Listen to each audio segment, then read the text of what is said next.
All right, guys. Well, I think I'll go ahead and get started. Today is actually a really good day for holding the meeting, at least on my end, because there was actually a book festival in my town, and a lot of authors were there and publishing firms. And I just came home from there actually, so I was talking to other writers and stuff. Did some networking. Talked to even a publishing firm. It was nice. So definitely a good day to be talking about an original story. So yeah, awesome, and thank you once again for coming. Got five kind of topics for you guys today. Number one, the story. Number two, why we believe it will succeed. Number three, the story behind the story. Number four, strategies. And number five, opportunities. So how I'm going to do it is I'm going to kind of complete talking about each of these topics, and then if you guys have any questions about anything, please feel free to write them in the chat, and at the end of each section or each topic, I'll check them out and answer your questions. I'm going to try to stay focused on the topic and then take questions at the end of each section just so we don't get side railed too much. All right, so topic number one is the story. All right, here are the basics about the story. The title of this book, we've decided not to kind of give away the full title just this early because we don't want it to kind of leak out or anything. Nobody else has used it yet, but I can give you an acronym of it's a four-word title, and the four words begin with these letters: COTM. So that's about as far as I can go for the title right now. I know I've been calling this thing the original story a lot, and I don't know, maybe having to always call it the original story isn't always fun. It can get kind of tiring. Like the original story, the original story. Yes, it does have a title. It's not nameless, but just have to leave it at COTM for now. There are two authors, myself and my mother. She joined the project last summer. She wanted to help me out because I was having some difficulties, and she really helped reform the project and strengthen it. Estimated completion of the writing, it is not fully done, but we hope to complete it in early 2019. It is definitely more than halfway done. It's probably around 75% complete, and we hope in early 2019, hopefully like January or something, to fully finish it. Although, of course, this isn't one of those things where I believe that it should be set on a strict deadline, because creativity and the quality of the project matters the most. So even if it takes a little bit longer than anticipated, like it's worth it if it's going to make the story better. Because we've actually gone back and we've rewritten like several swaths of the plot because we were like, you know what, even though we already had finished that section, we need to go back and we need to change it. And it can be a lot of work to do that kind of thing, but it's all worth it. Like, so it should be early 2019, considering we've been working on it a while, and we are kind of seeing the light at the end of the tunnel in terms of completing it, and we know how the ending is going to be and all that. But again, I don't want to like commit to like any specific date yet, just because it's not worth it. The quality matters more than the quantity. Yeah, holding this meeting early so I can talk to you guys one-on-one, see what your interests are over the fall and the winter, and prepare for next year, which is when it'll be coming out. Initial release form will be a book, paperback, hardback, ebook, digital, whatever format we can do it in, probably all of those. This is going to be a novel, hoping to adapt it into other storytelling mediums, but first it's going to be released as a book because that's the cheapest and the easiest. The release method we hope to contract with a publishing firm, which it looks like we will be needing to hire a literary agent for that. So we will be hiring professionals to handle the release of this book. Self-publishing is more of like a last resort measure, but Especially after talking to some of the people I talked to today, it looks like it won't be a problem getting a publishing firm for this. Copyright pre-registered? Yes, it is copyright pre-registered because it's not 100% finished. We can't register it with copyright, but we've pre-registered it, so the government has an idea that yes, we've been working on this in case somebody plagiarizes it or steals an idea or something. We have some proof that yes, we actually, like as of a year ago, we already had these ideas, that kind of thing. But it will be copyrighted. And is it a fictional work? Yes, it is a fictional work. It is a story, but you see that but with the dots on the slide. This is a tiny bit of exclusive information that I'm only giving to you guys because you're in Team Ascension, and that is that even though it is a fictional work, it is not 100% fictional. So there is some, I mean, inspiration from perhaps some reality. And I'll leave it at that for now. All right, moving on to the next slide, the back cover. So, you know how you pick up a book and then there's a summary on the back? Maybe the summary on the back cover of our book would read something like this. It probably won't be this. This is just something I came up with for this meeting, hopefully just to give you kind of an idea of what the plot would be about without giving away too much. I'm sure the actual back cover excerpt will be very different than this, but here it is. I'll just read it word for word. Mr. McClough, an American expat now living on a beautiful French island territory in the Pacific, has recently and mysteriously acquired a vast fortune, and for some reason he needs to hide his identity. He has fake Czech citizenship and goes by Felix Svoboda. But despite his free and wealthy lifestyle in paradise, he somehow feels terrible inside. To relieve his internal storm and find out what's bothering him, he begins writing down his story. Through writing, he finally confronts the past he wished so hard to forget, and hopes to find the answers to the questions he is seeking. Meanwhile, a particular person from his recent past, the daughter of an archaeologist, keeps haunting his mind, not just while awake, but even while asleep. In exploring why this is happening, he makes a major discovery, and soon enough, things change drastically and unexpectedly.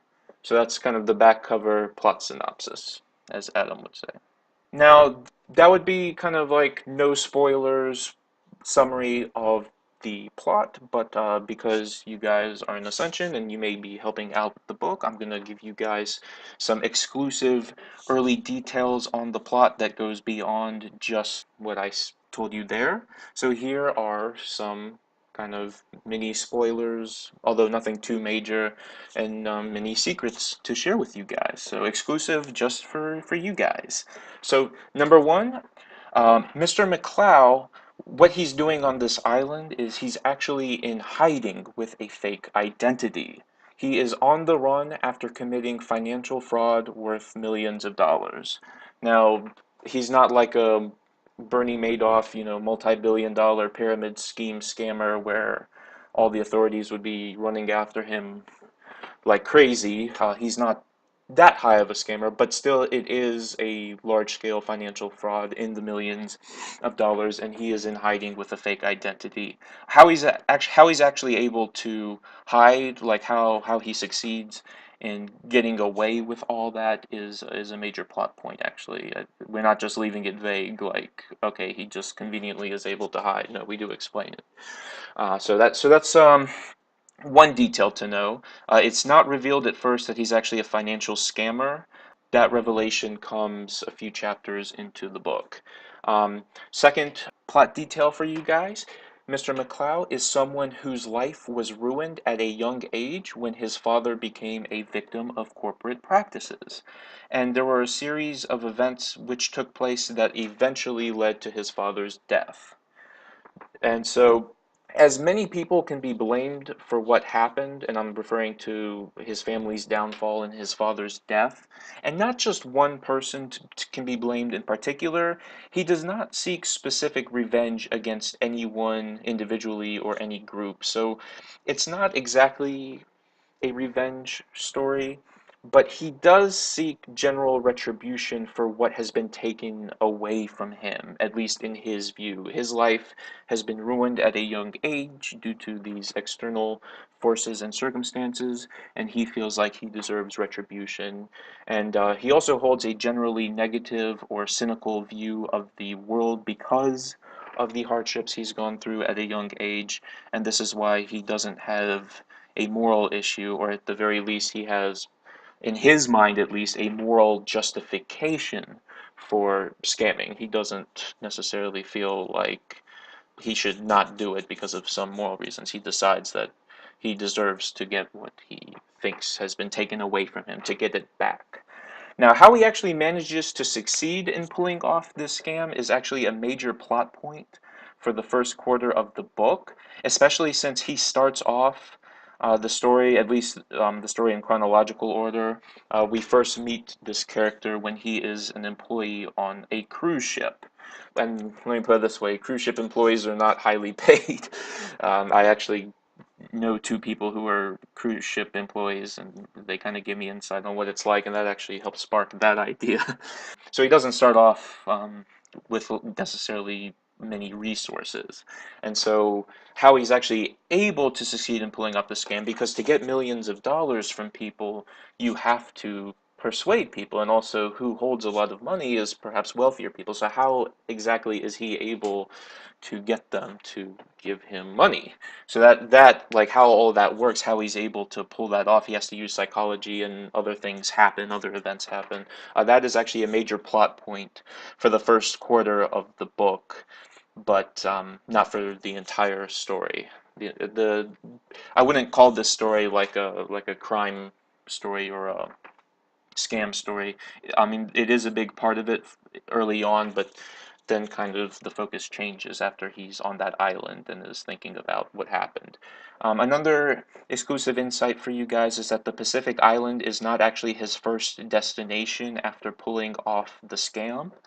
It is where the first chapter takes place, so we first meet him in the order of reading, not in chronological order of the plot. Chronological order, he's a cruise ship employee, but where the book actually starts is later on after he's already committed the crime, and we first meet him as readers on this specific island. But I will tell you guys that that island is actually not his first destination after pulling off the scam. He actually wasn't planning on going there. He actually ends up there because where he went in hiding first, something happens there. And that's kind of a big part of the plot of the second quarter of the book. So there's more than just this island kind of thing in terms of settings. And another, and this is probably the most important one, although I have to keep a little bit quiet about it. Another exclusive detail on the plot is that the second half of the book is drastically different from the first, and that's why I just said that it's not really a crime or a scam novel, because the second half of the book hardly has anything to do with that. So this is one of those things where what it's about, like you can read halfway through the book and you still won't really know what it's about. Like you have to get into the second half. It's a bit unpredictable in a sense. Some other features of the plot. There are three plot twists. There is a plot twist that takes place early on, and that plot twist I already told you about. It's the revelation that Mr. McClow is actually a scammer and he's not legit, because when we first meet him on that island, again, just like that back cover synopsis, it just says he's recently acquired a vast fortune. It's not entirely clear how he got it at first, and we learn a few chapters in that he's actually a scammer. So that twist, I don't know, maybe chapter 8 or something like that. It doesn't come right at the beginning, but it's not like something that takes too long for readers to find out that he's a scammer. And by the way, I should just mention I'm using his name as Mr. McCloud here. He does have a first name. Unfortunately, I can't share what his first name is right now. It's not the most common name in the world, that's why. And we don't want that to leak. Mr. McCloud will do for now. McCloud actually is his real last name. Although he's going by Felix Svoboda, that's his fake identity anyways. That's a Czech name. There is a second plot twist midway through the story, and this is an even more major, like way more major plot twist than the fact that he's a scammer. And this midway plot twist changes everything. And actually, despite the fact I can't say too much about it, that plot twist is one of the reasons why we think the story will succeed. Because, well, I'm actually going to get there in a minute. I have a little bit more to say about that. And then there's a third and final kind of major plot twist at the end of the story. It's one of those more traditional plot twists where it's something that hopefully you don't see coming, but then when you actually get to it, you're like, oh, the story was building up to that point all along, and I never realized it. Or maybe some witty people will actually figure out the end plot twist. It's kind of it's not one of those things where everything changes. That's more of the midway plot twist, but it's kind of one of those, oh, and by the way, this was actually what it was like. And it's like, oh, wow. Wow, I never thought of that, but actually that makes sense that that was actually the case. One of those kind of plot twists. So yeah, it's a fairly dynamic plot, but that midway plot twist, there's a couple of you guys I've shared a little bit more about it, but to say the least, the setting changes a lot. All right. Another feature of the plot is that Mr. McCloud is not actually the only main character. I would say there are actually three main characters. However, the other two main characters do not appear until the second half of the story, which is why focusing on him, because he's our opening protagonist in a sense.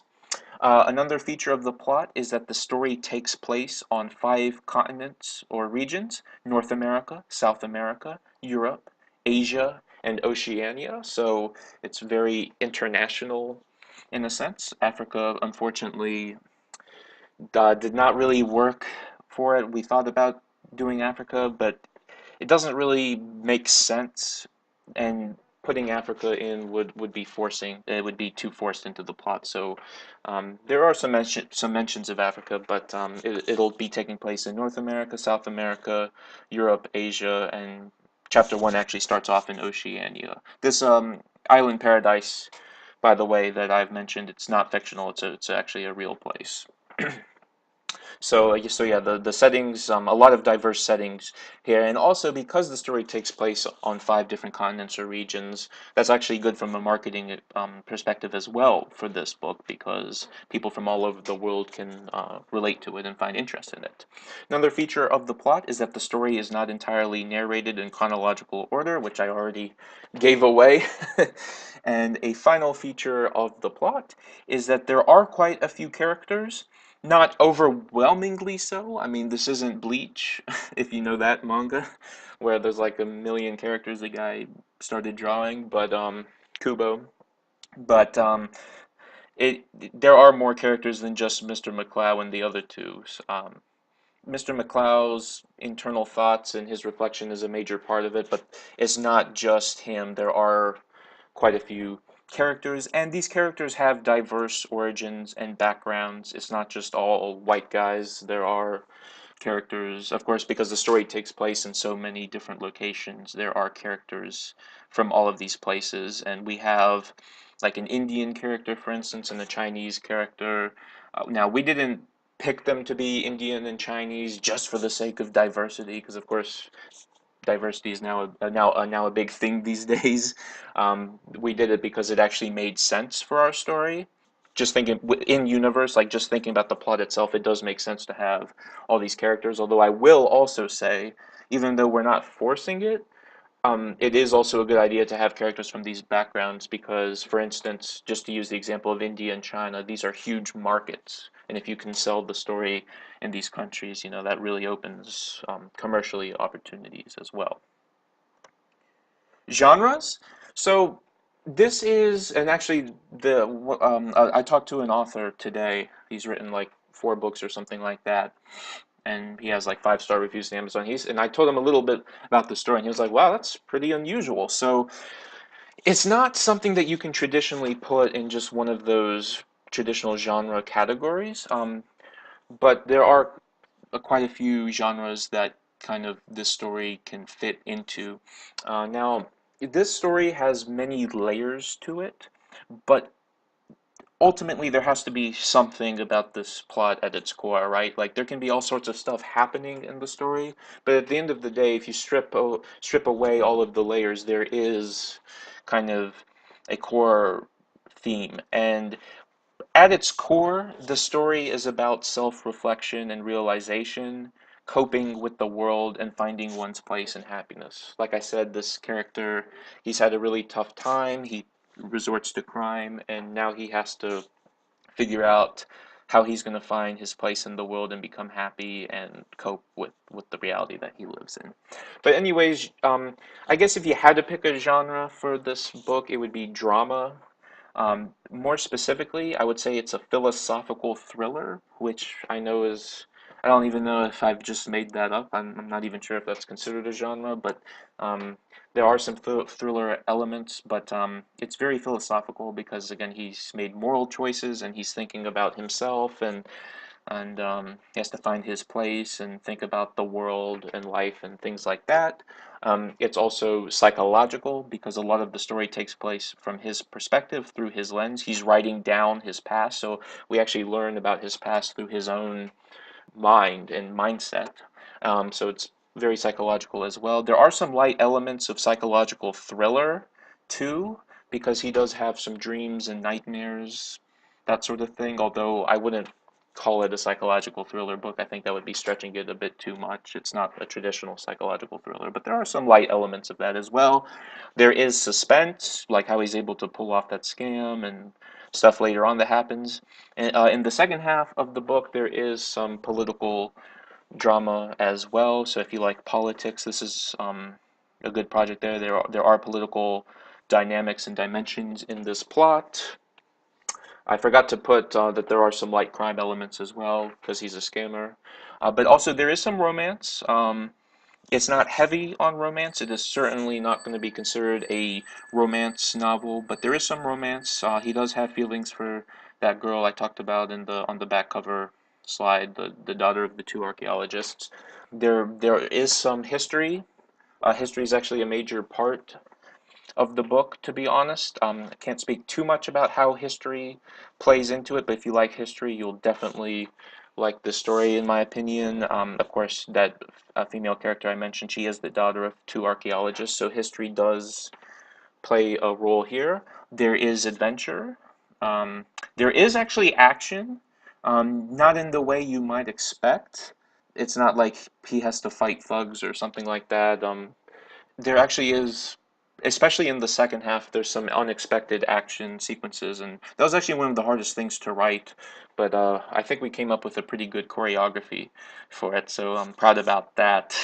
So yeah, there is some action that will occur later on. Again, I would not call this an action book or action story at all, but there actually is some of that. And another genre you can say is travel, just because he's on the move and the story takes place again in 5 different continents and regions. So if you like learning about different places and interested in travel, then this story may be for you as well. Themes.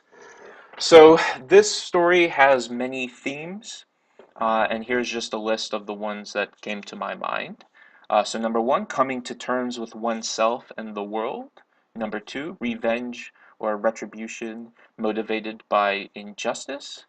3, social and economic issues, some of which include inequality, cultural differences, corporatism, because his father was a corporate employee, treatment and prejudice in general. Another theme is the mask people put on themselves to cope with hardship, emotional, mental, and physical healing. He needs to heal from his past. Another question that kind of gets raised in the story is this one. Is it better to be ambitious and advanced, or simple, humble, and more backwards? So that's kind of a theme as well. Ethnic and cultural diversity is a theme. Global travel, moral issues and moral choices, trust and betrayal, power, resistance, and surrender, the financial industry, cities and the countryside, core and periphery. So kind of contrasting these two kinds of settings, political dynamics. And another theme is actually differing perspectives on the same event. Because what if one person's account is colored? It's not exactly necessarily what happened. So, film adaptation. The original plan in early 2017 was to create a film adaptation of the proto version of the story, which its working title was called Lies and Love. And that story was actually being written with the ease of low budget filming in mind, because I really wanted to have that as a film adaptation, as some of you guys may remember. However, Lies and Love kind of got changed and morphed into this current story, COTM. I'll let you guys keep on guessing what COTM stands for. But anyways, when Lies and Love was changed to COTM, these filming plans unfortunately did have to change. Now, COTM, I believe, will be a more successful story. I think it's more unique. I think it is a better and stronger plot. The only problem with doing it as a film adaptation is that the story would require a very high filming budget that we simply do not have. First of all, it does take place on 5 different continents. That alone makes it very expensive to film. And also, there is some history stuff, some archaeology stuff, and anything that involves historical with costumes and certain things you need, it gets expensive. So the story would require a very high filming budget. So here are the current film adaptation plans. Number one, if this book is a commercial success and production companies want to adapt it, we will accept that offer as long as the story is not highly altered and the meaning is lost. You kind of have to be careful with, let's say, Hollywood, for instance, because they oftentimes, and you guys know this, they take books or manga or whatever, comics, and they make films out of it, but it's not necessarily good or faithful to the original work. So we're going to be a little careful when it comes to negotiating that sort of thing. But in general, if they allow us to maintain some degree of creative control, yeah, if production companies want to adapt it, why not? That would be awesome. Now, is that the most realistic thing in the world to assume that we're going to have Universal Studios knock on our door and want to adapt our book? Well, that may be stretching it a bit, but hey, you never know what the future holds, so that's kind of number one.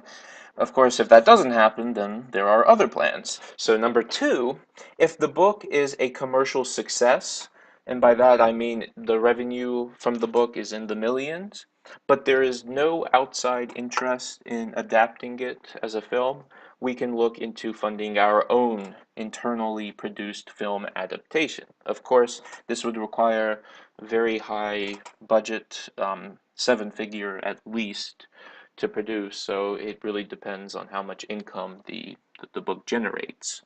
But yeah, if that does happen, then yeah, we would definitely look into funding our own film adaptation. And Damien, for all of these, even for number one, I will always keep you in mind for this. I just wanted to let you know that, Damien. Like, I will always keep you in mind. Of course, we don't know what the future holds, but film is your passion, and if there's any way I can help you and open doors for you and recommend you or hook you up with connections or find you opportunities, I would always love to do that. Just wanted to let you know. No problem. So number three, let's say the book is a commercial success, but it's not as high as above, and we don't have the high budget to film a live action adaptation. And again, there's no outside interest in adapting it. Now, we can even consider funding our own animated adaptation. Now, animation is tricky. There is kind of this stigma around animation that it's only for kids, and I'm sure all you guys are aware of that and what that's all about, cartoons, anime, that kind of stuff. I'm not I'm not entirely convinced that's correct though. Like even though this is definitely not a kid's story, I don't think like having an animated version of it necessarily means it's ruined or it's not mature enough or whatever. Like I would still consider it. And let's say none of that works. One way to create a film adaptation is to write Lies in Love as a separate story after this one.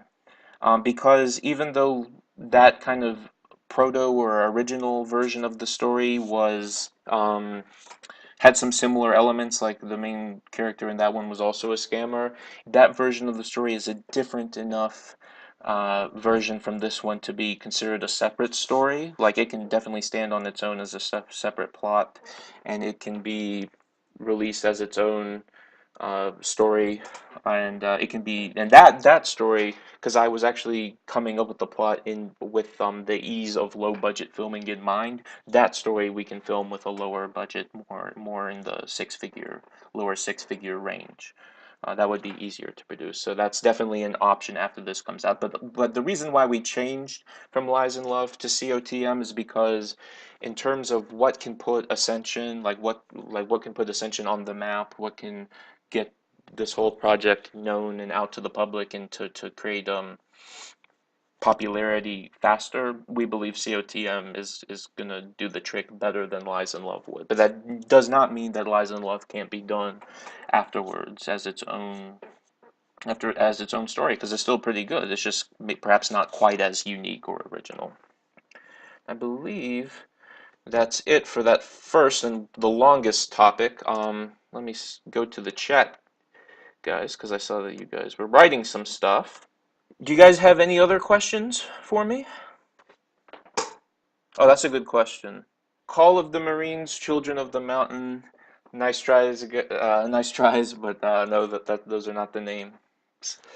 Not the correct title. But keep on trying. Your question, Tony. Any idea if it's only going to be sold in American web shops? Shipping costs. All right, this is a very good point, Tony, and this is the one thing we've been thinking about because, as you know, my mom is not even American, and the book is very international in scope, considering all this different settings it takes place in. We are really hoping that this will be released internationally. Of course, if we have to start more locally due to no other choice, we will. Kind of depends on if the major publishing firms are interested in it or not. But our goal would for this to be an international release. So we would actually like it to be translated into multiple languages, and we actually think there's a good chance that it can be because again, a lot of I mean, the majority of the plot does not take place in the United States. Some of the plot does take place in the United States, so I think it's good for an American audience, and Mr. McCloud is American, so I mean, I think, it's something that Americans would be interested in, but also I think the rest of the world would be really when I say rest of the world, I don't necessarily mean every country, of course, but many countries out there would be interested in, and maybe we can even have Tony, for you, a Dutch translation or a Croatian translation. Why not? Those aren't fun literary languages, I guess. Anything else to answer? First person or third person? Very good question, and to be honest with you, the answer is both. Although more third person. Yeah, you knew it, Adam, when I mentioned that perspective thing, probably. Yeah. Awesome, awesome, Adam. Nope, none of those are correct, Tony. Keep on trying. Move on with the second topic. Why we believe it will succeed. So I do have an announcement to make today, guys. And here is the announcement. The number one reason we believe that this project has a high chance of succeeding in terms of sales and popularity and all that is Dun dun dun, drum roll, build up suspense. All right, the number one reason we believe the project has a high chance of succeeding is that this story, there is an element of this story that has never been done before in the history of English language fictional works, stories, books, literature, whatever you want to call it, ever. And there's a very good chance, I'm not 100% confident on this, that there is a major, and this is a major element, not a minor element, that there's a major element of this story that has never been done before in the history of the world in terms of fictional writing. So we've kind of discovered something that has never been done before. Certainly not in the English language. If it has been done before, it would have to be in some language I'm not familiar with. But it's never been done before, at least in English, in any work of fiction, in any story. The fact that we've done this and nobody else has done it, we believe that makes it very original, very unique, and will make it stand out. And we hope that it will create a lot of interest amongst agents and publishers. No, I can't reveal quite yet what it is. It's a big thing, but as we get closer to the actual release of it, certainly, and if you guys are going to be helping us out in any way, which we'll get to in a second, we'll definitely let you know what it is. So yeah, this is a very kind of hype thing to say that, but I'm telling you the truth here. Like I'm not bullshitting at all. That there is something highly original and unique about this work. But I do want to add a little disclaimer to that. It's not something everybody would care for. Like, if it was something that was like, oh my God, that's such a great idea, and it would be some super popular idea, some other person would have probably done it already before the year of 2018, if you know what I mean. So, it's not this original thing is not necessarily something that everybody is going to be crazy over or even care for. Some people, like even some of the people in our Ascension group, if I tell them what it is, it could be, well, that's interesting, but you know, it wasn't, it's, I mean, okay, it's not really my interest. It's not necessarily everybody's interest. But one thing I do know for sure, and I've done the research on this, even if it's this original aspect is not going to be something that will wow everybody, there is a large number of people out there who would be really interested in this story because of this element. This element has existed in nonfiction, but it's never existed in fiction. So there are people who know what it is, but it's never been put in a story before. Yeah, you'll know what it is. You'll know what it is. So that's about it. Kind of create some hype around this project, but I think well deserved. And I've known this for over a year. I just haven't been able to say too much about it, and I didn't want to reveal it too early. We believe because there is such an original element in the story. Also, it's unusual anyways. That it has a high chance of succeeding. There are other strengths of the story. Like you don't even have to be the most original story in the world to have strengths. So some other strengths of this story are strong themes and important messages, which a lot of people can relate to. In a way, that's the most important thing, not just the flashy stuff and the plot twist. Like at the end of the day, what do you take out of reading this story? We believe that there are some good morals of the story, basically. Another strength is that it covers multiple genres, topics, and interests.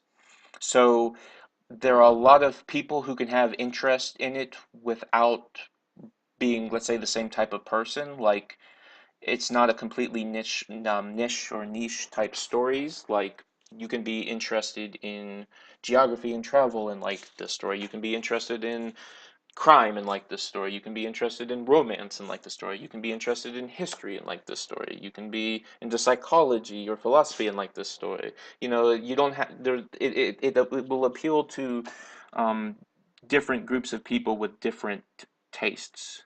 Also, there is an interesting and unusual mix of settings. So I think that's another strength of the story, and probably never this exact mix of settings, and it's kind of interesting to read about different places, so that's probably another strength. Uh, the plot is suspenseful and it's ever changing. It's kind of an always on the go plot with strong twists. It is relatively fast paced. Hopefully, not too much filler, the dreaded filler. If there is any filler, then it'll probably be edited out by the time it comes out. We believe that it has well-developed characters of all types from different backgrounds. Of course, one of the biggest reasons people read stories is to read about characters they can relate to, or characters they despise and can't relate to. Sometimes it's both.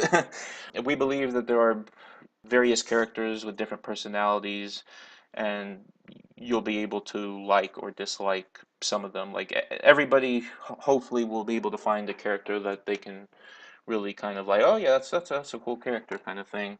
And again, the characters come from different backgrounds, so going off of that, another strength is that it can appeal to both the United States domestic market and the international market. So a lot of markets this can be sold in.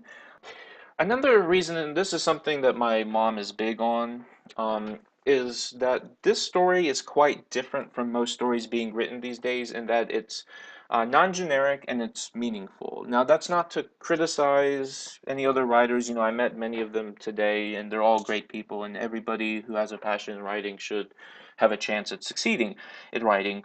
But that being said, there are a lot of stories, and this is just by virtue and by necessity of the fact that it's really hard to be a writer. I mean, I've been struggling actually with writing this thing. Don't think it, I don't want to imply that it's been easy at all. But as a result of how difficult it is to be creative, a lot of stories end up being kind of generic. You know, it's been done before, kind of the same kind of plot formulas that are being used and kind of same kind of basic ideas, whether it's similar mystery plots or similar romance or whatever it is. Have you noticed that a lot of movies they're making these days are now remakes? And the reason is it's because that's safe. Because, well, the original versions of the stories were popular, so if we make a remake, it'll make a lot of money, and we don't have to be as creative and come up with something new.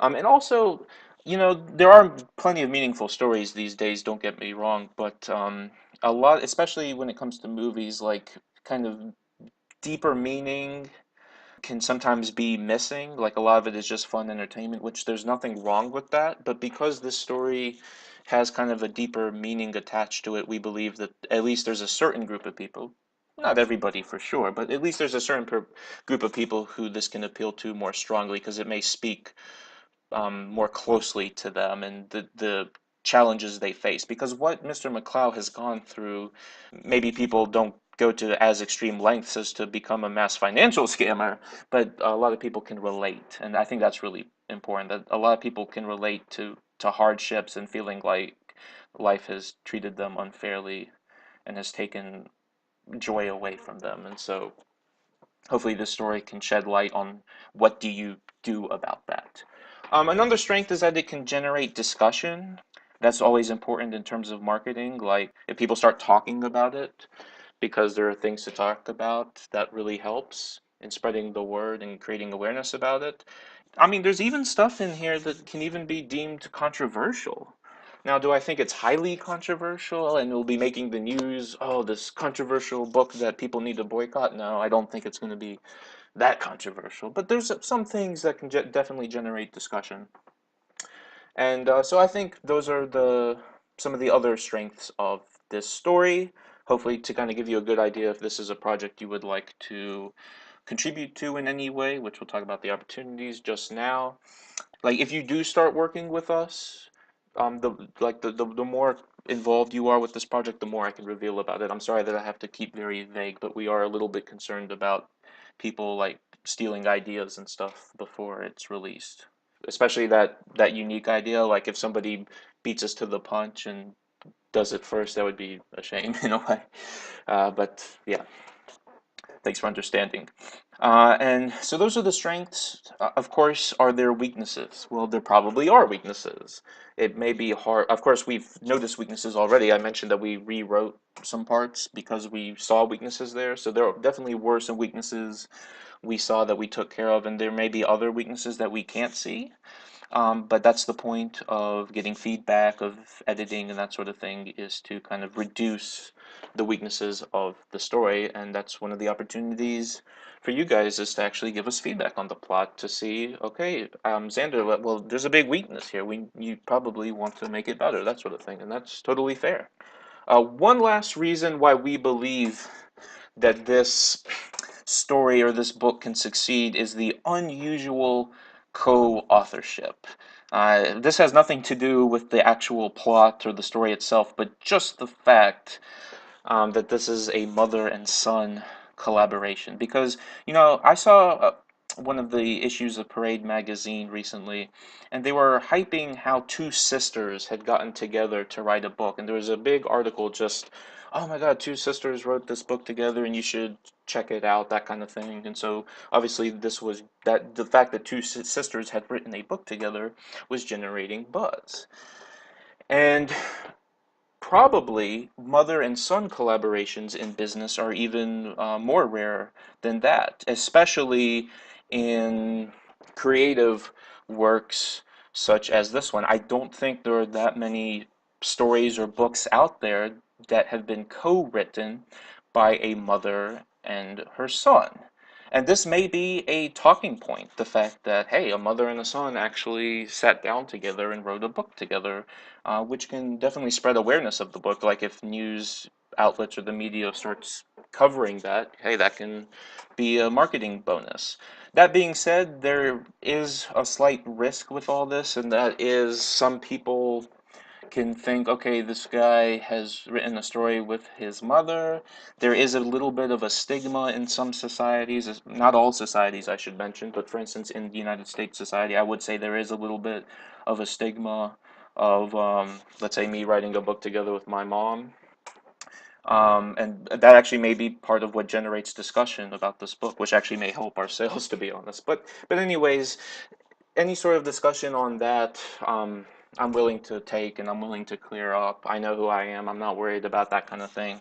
And I also think a lot of people who think that, like, okay, this is a mother and son collaboration, that probably they'll assume that I must be more on the feministic side or something, or that the book is more feministic. But actually, the story does lie on the more masculine side, and so that's why I think it probably won't be that big of a deal, because once people actually see what this plot is all about, I mean, it is definitely more masculine than feminine if you have to put it on a spectrum. All three, I'll tell you this, guys, all three of the main characters are male. There's no female character that I would say is really a main character.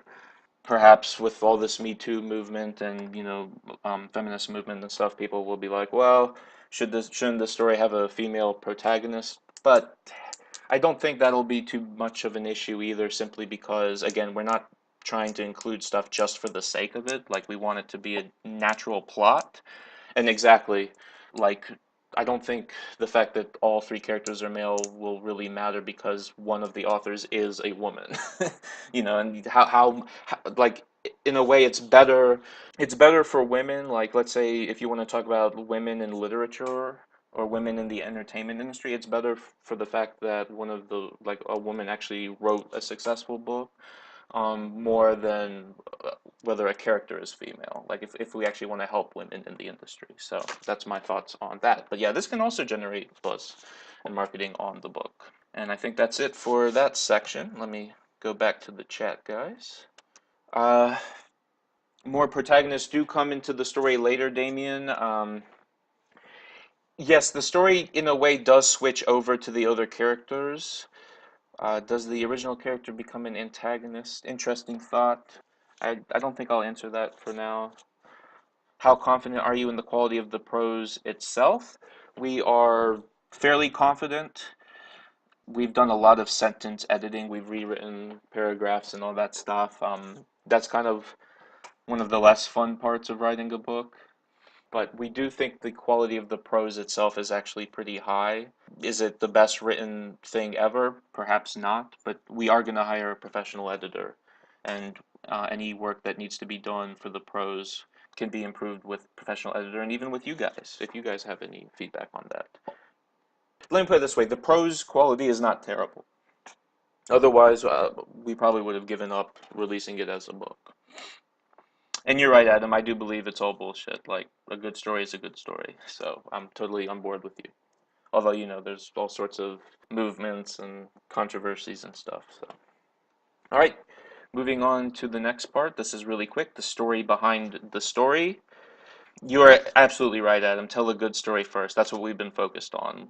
Like, I'm happy that there's a Chinese character and an Indian character, for instance, for the sake of reaching out to those markets, but if they didn't make sense for the plot, then don't force them in, which I think is a problem these days, is that people are trying to force in stuff just for the sake of appealing to certain groups and not because they're necessarily the best thing for that story. Like, just do a good story first. So I'm totally with you.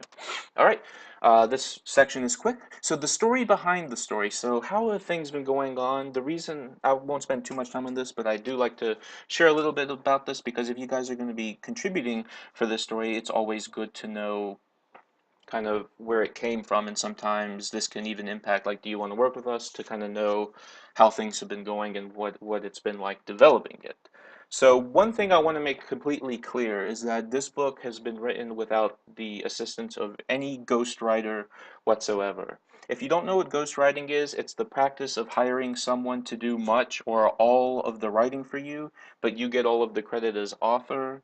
Many politicians and celebrities and even some fictional novelists use ghostwriters. They basically hire people to write stuff for them. Um, but technically, if it's your original idea, you can be the author even if you didn't do the actual writing, just like how people deliver speeches that they didn't write, or singers sing songs that they didn't compose or write the lyrics to. It's that kind of thing. It's actually very widespread in writing these days. Like, a lot.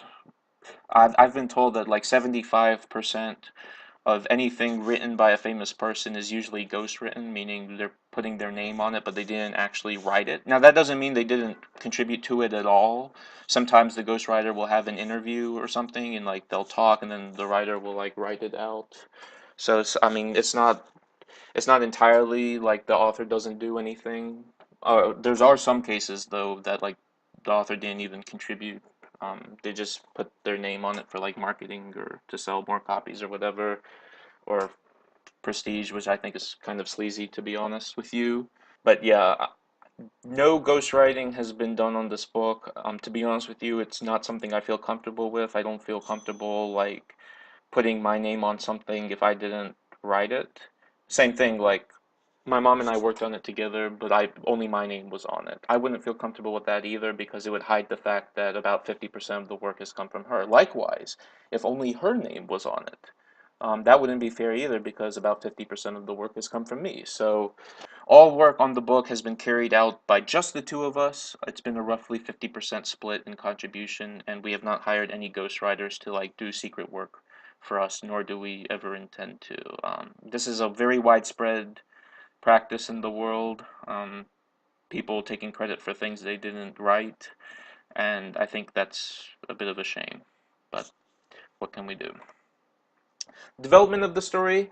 This story development is kind of dragged out over 4 years, it's going to seem like it. But anyways, 2016 was when the first basic conceptions of the plot came together. Kind of just basic ideas of, let's do something with a scammer, financial scammer, that kind of thing. Then 2017, last year, when I started the Ascension group up at the beginning of last year, 2017, that's kind of when the basic plot started to get developed more.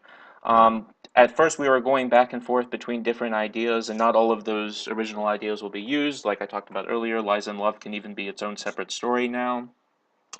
And then I was struggling at one point, so my mom joined the project during last summer of 2017. And then I would say last fall is when the writing on this project kind of really started to get serious. So 2017 was a very turbulent year because of creative challenges and writer's block, but it's kind of, even though maybe not too much of the actual writing took place in 2017 compared to this year, it was a really important year for us because it was the year that the basics came together, and you always kind of need the basic ideas to get started. Like, in a way, it was very important because that's when the whole thing got started. 2018, this year, is basically what I would call writing year. It was when the bulk of the writing has taken place. been working on writing it basically all year, and we've made a lot of changes to the story to make it even better. So this is kind of 2017 after overcoming the initial hurdles, like kind of like an airplane, like it can sometimes be hard to take off, but then taking off is very important because that's the first step. And that was kind of 2017 was the takeoff year, and then 2018 this year was kind of like the actual flight. So when a lot of the writing um, has taken place, and we're still working on it. And then early 2019 will be landing of the plane. That's when we're hoping on fully completing the book. Like I said, we're probably about 75% of the way done. And then, like, hopefully it'll be early enough in 2019, but again, we'll take as long as we need to make this as good of a work as possible.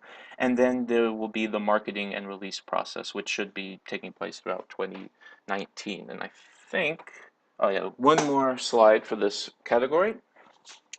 You've probably heard something like difficulties lie in the journey ahead, and that's definitely something that's kind of a quote that's been said in many plots, and there's even a character in our story that kind of says something like that at one point, like difficulties lie in the journey ahead, not word for word, but something similar. And that's actually been true for writing this book. And the reason why I'm even including this stuff in the meeting here is because I really want to make clear that even though I may be trying to hype up this project or make it sound like really good and whatnot, I don't want to make it sound like it's been all easy and like, oh, like I'm such a great writer and this has been, this is such a great book, and just leave it at that. Like, I do want to be honest with you guys and tell you that the writing process and the creative process in general have been very difficult. And, humility is important to admit that, yeah, I mean, this has been tough. Like, man, writing a book is hard. And there were many tough and uncertain moments about how to proceed forward. There were times that I wanted to give up, and there were times I felt pessimistic. I was like, man, this is just not working. This is gonna fail. There was a steep learning curve for me. I had a really hard time at first. This is actually why my mom had to kind of intervene because I had no real creative writing experience or education in creative writing ever before. Um, Never took a course or anything in school or anything like that. So it was a steep learning curve. Like I went into this project thinking that it was easier than it actually turned out to be. So I was a little naive, but turns out it's really hard. But anyways, I had writer's block at multiple points, didn't know how to carry forward, all sorts of creative challenges, just got stuck at certain points. And there were also many external challenges and hardships during the past 2 years. It felt like while working on this project, the world was trying to sabotage it because when you become a writer, especially full time, and you're not working anywhere else, it can be a little financially kind of risky almost. Like it's like, okay, hopefully this thing will succeed.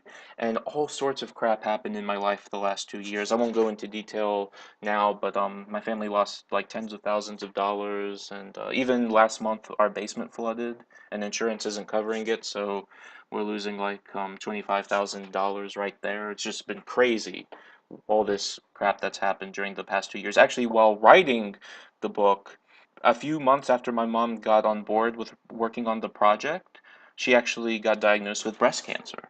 So she's actually, and I want to really commend her for this. And this book, like working on the book with me, has given her light and hope. But I really want to commend my mom. She has been writing this book with me while healing from breast cancer. So that's awesome. She's amazing. So yeah, all sorts of stuff happened during the past 2 years. It almost felt like the world was, I'm not making this up. It almost felt like the world was conspiring to sabotage it. Just crazy stuff happened. But anyways, also working with her, like I don't want to like make it sound like it's been completely great the whole time. If I just said, "Oh yeah, working with my mom has been 100% great and it's been so easy and it's been so wonderful and stuff," that would not be totally honest. Like if I'm being sincere, we had many quarrels and arguments. There have been tensions between the two of us. We've disagreed on certain things about the plot. She's been upset at how fast I've worked at certain times and that kind of thing. Like it hasn't always been sail smoothing. But, and I have that again at the end of the screen here, but through all of that, it's been tough, but somehow I've managed to persevere. Sometimes I don't even know how, but somehow I've managed to persevere through all of this. And like I said, we're 75% done. The first half is always the hardest part once you're more than halfway done. you see that light at the end of the tunnel, and then things start to get easier. So through all of that, even though it's been a very difficult journey working on this, I've been able to overcome all that, and things are looking really up, and I'm really proud of the work we're doing and really excited about it. Any questions for this section, guys? Part of the deal. Yeah, most of Donald Trump's books are ghost written. Donald Trump's tweets are also ghost tweeted, as they call them. Like, people talk about his tweets all the time, don't think he's actually writing his tweets. Thanks, guys, for understanding, and for your encouragement. You guys have been in Ascension have been a great support for me over these past 2 years. I just can't thank you enough. Like just talking to you guys and knowing that you're interested helps me a lot. Thank you so much. All right, number 4. This is a quick topic. So, what are our strategies for releasing this book? So, like I said, working on a book is a high risk path because you never know until the dollars start flowing in whether it's going to succeed or not. And especially for something that involved this amount of intellectual effort, it was something that I had to do full time. And so, especially with our bills piling up, meanwhile, with all sorts of crap happening in our lives, we have no choice but to really, when we release this book, it is going to be full force. Like, this is our lifeline, kind of the release of this book. So our strategy for releasing this story is to do it full force, and actually our strategy is to use every possible strategy to succeed. And it will help because my mother, she is an immigrant. She came to this country at a young age, and when she arrived here, after a few years, she actually became an entrepreneur. So she has an entrepreneurial mindset, so she'll be a great asset for that. And also, I went to business school as well, so I know a lot of the economics principles and things like that. So we're looking forward to doing as good of a job as we can at releasing and promoting this book. So all effective marketing strategies possible and available to us, we will use. You see on the slide about our budget, we have saved up through investments in stocks and bonds and assets and just savings in general. We are very fortunate to be able to have that to help us work on the book, because hiring professional editors, publicists, and a really good publishing firm, unfortunately, and a literary agent. Actually, I forgot to mention that. That's very important. The agent, it doesn't come cheap. So yeah, we're going to do the best that we can, basically. And there are all sorts of strategies for releasing this story. So large scale and smaller scale. So large scale would be having a publicist and publisher. They do a lot of the work for you. All sorts of internet and social media, anything we can do with that. That's a big thing these days. Being interviewed, interviews are a big way that authors release their books. Affiliates, if you guys have ever been on like an email list of somebody online, and then in one of their emails they send to their subscribers, they recommend other products and things like that. Those are affiliate deals where people promote your book in exchange for a cut of the profit. So hooking up with any affiliates that we can, getting on TV as and any TV programs who would like to have us. Again, that's something that a publicist would help, and being contracted with a major publishing firm would help with, because if you're just a small time author, it's really hard to get onto TV if you have no, if they don't think you're worth it. You can't just ask, hey, can I be interviewed on your news program or your talk show? That's not how it works. But if you have a major publishing firm and a great publicist behind you, they know how to work that out and get you on the time slot. Thank you so much, Tatiana. Um, Also, similar interest-based marketing and connection. So, for instance, let's say that island in the Pacific where he starts off at, they have tourism companies, and they may be excited the fact that we've actually chosen that island as a setting for our story, and they may be like, maybe we should work out a deal where um, we promote your book and you promote our tourism company to travel to our island because we can use the tourism, that sort of thing, where you market based off similar interests or stuff with history or other things, other plot elements. You can always hook up with companies that are in fields that somehow relate to our plot. And also endorsements from influencers. So this is the new term, like Instagram influencers and all that kind of stuff these days. The really popular ones are very expensive, so I doubt we'll ever get an endorsement from them because they charge a lot of money. B list, C list, we will consider endorsement deals. And then there's smaller scale marketing as well that we'll consider. So going to individual events, that's a great way of getting the word out there. Book fairs, events, visiting book clubs, that kind of thing. The podcasts, even on online stuff, online forums, groups, social media groups like Facebook groups, websites, blogs, anything that ties into somehow where you would have a group of people who would be interested, potentially interested in this story. You kind of reach out to them and see if they're interested. And you don't do that by like just saying, "Hey, buy my book, buy my book." Like you have to do anything necessary sometimes to get your foot in the door.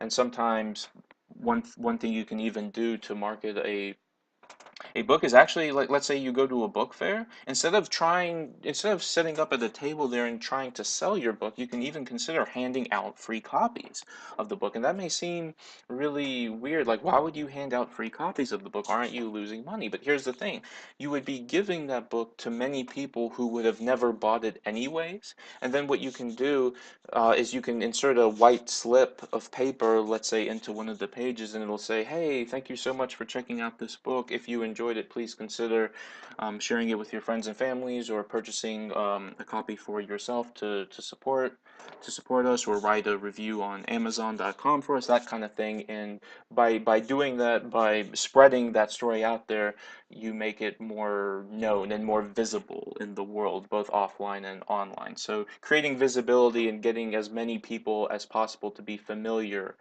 with it is also very important. But hopefully, most of the marketing can be taken care of by the publishing firm. They're the ones who would be able to get it into bookstores and online and promote it as much as possible. But I did find out that a lot of publishers these days don't do as much marketing as many people think. That a lot of the responsibility of getting the word out and promoting it does still fall onto the author. So basically, we'll do everything and anything we have to do to make this book succeed. In a way, I have no other choice because I've kind of committed to this career. So we'll do what we can. So plan A for hooking up with for how to release it specifically before we market it, you have to have it published, right? So here are our plans for how to have it published. Plan A is to, and this is like the optimistic one again, is to create a bidding war. Now there was an author named Elizabeth Kostova. She's from North Carolina, actually, the same state that I'm from. She actually had a publisher bidding war for the rights to publish her book. And what happened is she had written this book called The Historian. Don't know if any of you guys have written about it. And it was so popular amongst publishers for whatever reason that multiple publishers were competing with one another to be the publisher for her book, to be the one with the right to copy it, to release it and print it. So what she did is she actually set up a bidding war for that book, like an auction, like eBay, where different publishers would have to give her different contracts and different terms for her book, and they were competing with one another on who would give her the best deal, the most lucrative deal, and they would be the one to win the contract with the author. And so she had a bidding war between the publishers, and she accepted, I guess, the offer that she thought was the best offer, and it came with a $2 million advance. So she was, and she wasn't like that popular or famous beforehand. This was, I think, her first book actually. She's released books since then, but this was actually her first book, so that's pretty cool. Now, we are hoping that because of our highly original element that's never been done before with our story, that we too will be able to generate some sort of bidding war between publishers, because they may be like, wow, because of this originality of this thing, we should be the ones to release this book, and maybe we'll be able to create a bidding war as well. But of course, that's being highly optimistic. Maybe they won't care so much to the point where they want to do a bidding war. But hey, if that's what happens, and we'll talk with our agent and publicist, and I'm gonna study online. There's some online marketers I know who specialize in book releases and things, like Brendan Burchard, who has worked with Paulo Coelho, the Brazilian writer who got very popular with The Alchemist and some other books. And they've used some of these strategies too, and so I'm gonna kind of hook up and see what we can do to make our book as sexy for a publishing firm as possible. Now, let's say our book is not popular enough to generate a bidding war, because let's face it, that may be wishful thinking on our part. Well, then we'll take whatever good publishing firm we can take, as long as it's a major or a successful one. Like, that would be really ideal, is to send in our book proposal to all of the big publishing firms, and it doesn't even have to be an American, but we'll try the major American publishing firms like Simon and Schuster, Penguin, Random House, those kinds of big publishers that you've probably heard of, and see if we can get them to publish our book, because we would and then this wouldn't be a bidding where we would basically have to agree to their terms, but as long as we can get a really good publishing firm that could really put our story out there and really get it visible and well known, that would be still very, very great success for us, is to get a major publishing firm. If we can't do that domestically, we'll also try internationally, because I think a lot of times Americans kind of over exaggerate the importance of America to the world. I mean, it's definitely the world's, if you look at individual countries, it's definitely the world's single most successful economy. That's true. But 96% of the world's population does not live in the United States. Only 4% of the world's population lives in America. So we'll definitely try with international publishing firms as well if we have to, although American is more convenient. Now, if that doesn't work, let's say because they may reject it. I mean, there's no telling. They may not think this is a great story. They may think, well, it's too risky. You're new authors. We doubt that you'll succeed in selling a lot of copies for us, that kind of thing, and we get rejected, just like J.K. Rowling did. I think she got, for her first Harry Potter book, I think she got rejected over 100 times or something like that before a publisher even wanted to publish Harry Potter. And of course, that 100th publishing firm that finally decided to publish it, they got really lucky and really banked on that.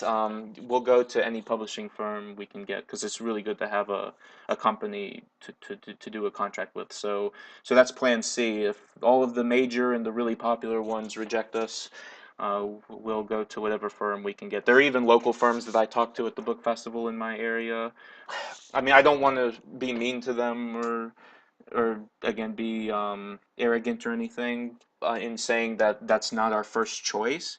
The only reason is because they're smaller companies and they're not as widespread. They wouldn't have the ability to spread our book as much as the larger publishing firms. But we'll go to whoever will take us if we get rejected a lot. So that will still work. And then last resort is plan D, and that is self-publishing. At this point, especially after that book festival I went to where the publishers were already interested, I highly doubt this will be necessary. But if there's no publishing firm that is interested in publishing our book, or let's say the only firms that are interested in publishing our book are ones that we have no confidence in, like some really small company that doesn't have much success themselves and really isn't worth it, then we'll, as a last resort, we will do self-publishing. We have to get this book out there, and if we have to publish it ourselves, a lot of people do this online with Amazon and whatnot these days. We will do that, whatever it takes.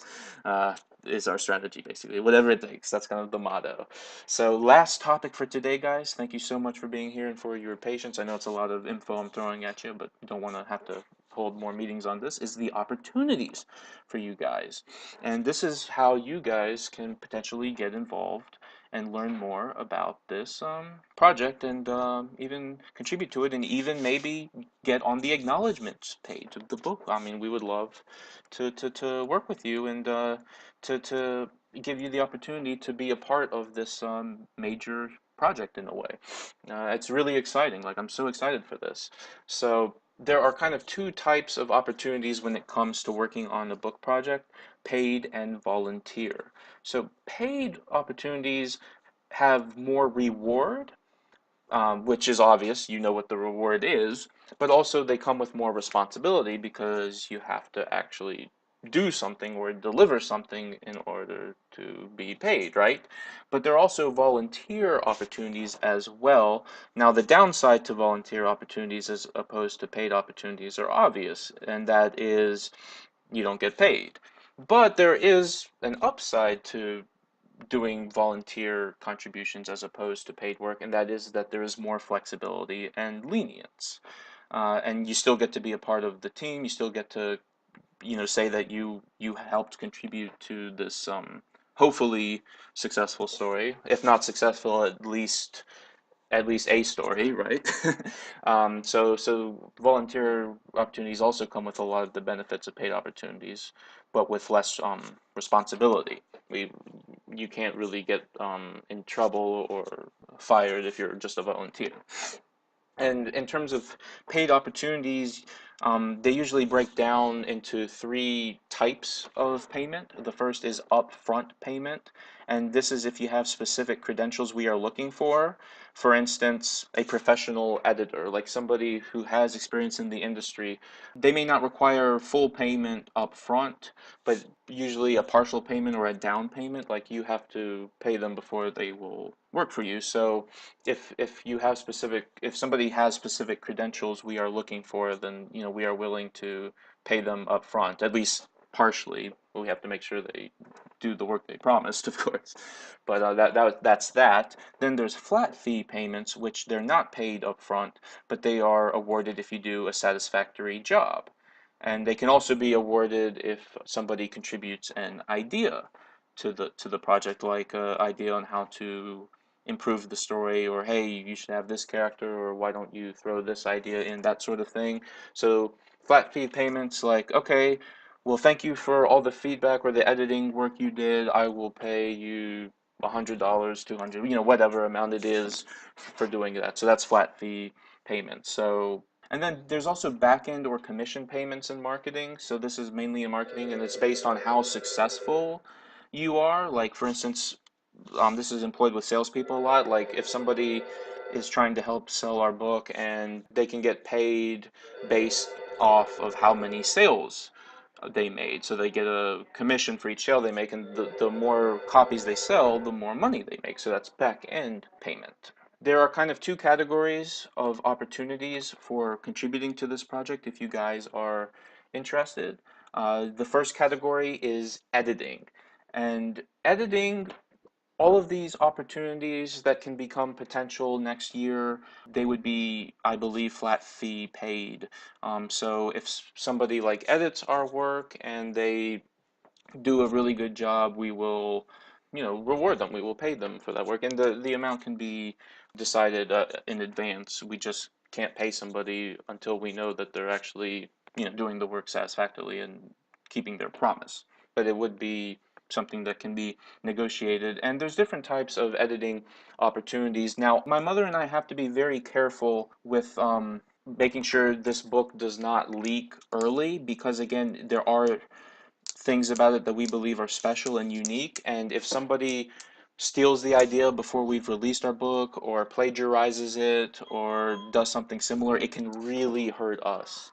Like, it can be actually devastating. Even with copyright, it can still be devastating, because if somebody, let's say, steals the book or something like that, because it even if you can take them to court, first of all, taking somebody to court is very stressful and expensive process. And still, you don't want the story to leak in advance. It would be a big shame. We have to be very careful about our story not leaking, or very important elements of it, other people not finding out about it before we are for sure have a contract with a publisher, and it's definitely going to be a thing for sure, and everybody is clear that we are the originators of these ideas, because it's so hurtful for a creator, for somebody to steal your ideas. So where I'm kind of going with all of this is that the editing opportunities, they will be available to you guys, but it's not going to be right away. It will take a little bit longer for our editing opportunities to become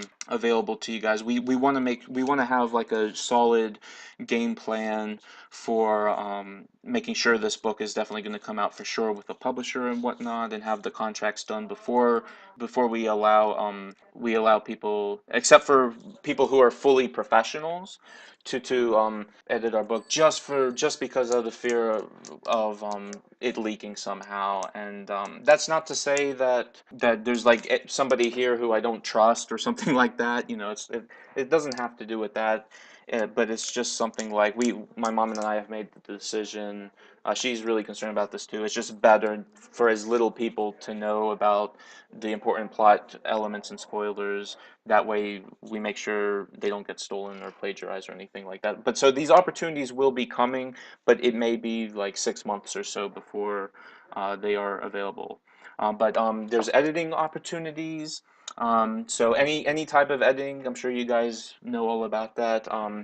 Providing feedback on the story and its content. So let's say you're not really good at English, or writing that kind of thing, but you're into a lot of fiction and entertainment and stuff. Like, it can be really useful for us just to get some feedback on the story and how it is. Like, you guys can tell me, well, there was this part of the story that I thought was kind of contrived and wasn't that good. And you can even give us recommendations. Hey, Alexander, wouldn't you think that it'd be a good idea if you did this instead of this? Or, hey, I just thought of, maybe you can add this character. It would be cool to have this other character there. What do you think about this? That kind of providing feedback. That's very useful for us, and we are willing to pay for that if you come up with something good. But it doesn't just have to be editing for the story and its content, also providing feedback on writing style. So we've been working on our sentences and prose a lot, because unfortunately it's not just the plot that matters to a book, but also how it's written. But if you are into that kind of thing, you were good at language arts class or English class or whatnot, yeah, providing feedback on just the writing, the actual writing itself, is very helpful to us as well. So that can be a opportunity for you guys. And also just suggesting changes or improvements to the plot or writing, which I guess I've already kind of talked about. Any ideas, any changes, any improvements, any suggestions, recommendations, any of that, all of that can be so helpful to us. Because again, we want to make this as good as possible. We do believe there are a lot of strengths, but we're not blinded to the fact that I'm sure there's ways that this story can be improved. So these opportunities can be available after we've lined up all of our contracts and before it is officially released to the public. There are some also marketing opportunities. So upfront paid opportunities for people who have any experience in marketing, sales, promoting, entrepreneurship, or if you have any useful connections, like, hey, I know somebody who works at this company, that kind of thing, or info we need, that's definitely something that can be arranged. Like, we are definitely interested in hiring a publicist for that reason, because they can help us a lot in getting this book promoted, and that would at least partially be upfront paid. Flat fee paid opportunities would be similar to the above, but less credentials needed, simply because we'll know if somebody has done a good job or not. And there's all sorts of marketing opportunities when it comes to releasing or promoting this book. For instance, this is just a list of examples: internet or social media marketing, where the person would be paid off based off of the quality and the quantity and or the quantity of the work, representing us in certain places, either online or offline. For instance, sharing it in forums or social media groups, or even attending a event or literature convention, or a entertainment convention, or a book festival, or a writers meeting, or book club, or whatever, like actually representing us in certain places. That's something we're willing to pay for as well. If anybody can arrange interviews or affiliates or connections with companies that could help us out, that's very useful as well, and something we would really appreciate. Giving us certain leads, helping us at specific events, like if we attend a book fair, like you can, if you want to attend with us and help us with the book, we are willing to pay for that. Potentially we can even pay for your travel and hotel as well. We just have to discuss that one-on-one. Handing out free copies, I already mentioned how that works and why that can be a good strategy. It kind of makes the story a lot more visible in the world. Also going to local organizations in your area and seeing if they are interested, like for instance, visiting a bookstore and saying, hey, would you be interested in selling this book, that kind of thing. Any of that kind of thing is really useful to us, and it is something we would be willing to pay for. Back end paid opportunities. This is for marketing jobs where the quantity of sales of the book can be counted. So examples of back end paid opportunities would be representing us at a book fair, where you get a commission for selling our book. Affiliate website, so online version basically of a book fair. Affiliate website where the number of clicks and sales to our Amazon page can be tracked. There's a lot of affiliate marketers out there these days, and so anything where we can track how much has been sold, that's something we can do, commission deals with people. And finally, volunteer opportunities. All of the above, all of the examples I've already mentioned, but more casual. So any of this, except you don't have to like worry so much about how good of a job is being done. You can just help out, and any for volunteer work, like any sort of help is really, really appreciated, and it would be awesome, and we would be so grateful. And other examples of volunteer stuff and like just simple things that can be done that help, like they can be small things, but any small thing can go a long way, like sharing the story with your friends and family. That can help us again in just spreading the word, helping us out, or supporting us in any way you can think of, no matter how small or minor. Any of it and all of it helps us. Yeah, that's basically it for the meeting. I just wanted to announce a couple of things for you guys. This summer 2019 thing, there is a connection between this, and I know you guys already know about this event, so I won't go into details, but there is actually a connection between this and the original story.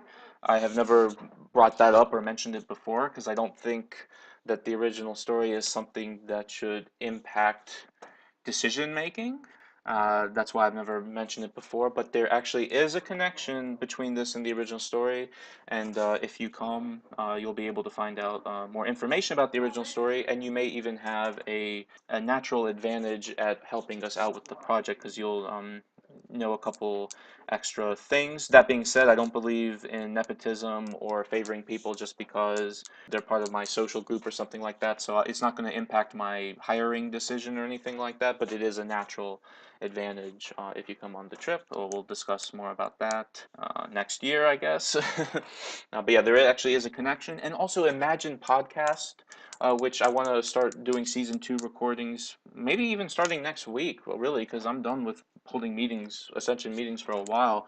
On this podcast, we will probably be discussing some fictional works with similar themes to the original story during the new season, and this project can also be used to promote the original story as well. So I've actually found some really good stuff we can discuss on the show that kind of ties in to our project by having similar, not the same, obviously. We don't want to cover something that's the same because then that makes our story look unoriginal, but some similar themes and stuff, and maybe attract an audience that way as well. And there are some future opportunities also, guys. Future opportunities is opportunities that can present themselves after this project is done with, because at the moment it seems like, wow, this original story, like COTM, this is everything, this is life. But at some point, it's actually going to be part of the past. It'll be history. Life changes.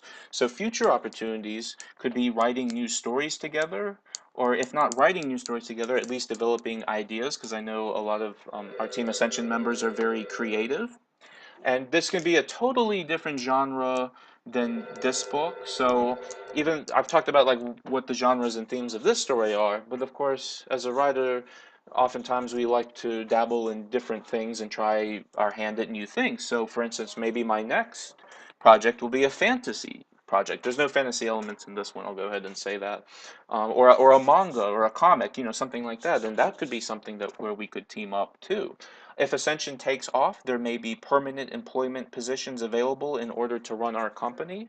I don't know for sure. I can't promise anything. It's too early right now. But I was even talking to my mom about that. She would be like, "Oh, that would be so awesome if you could help many of your friends out through Ascension." possible film adaptation work.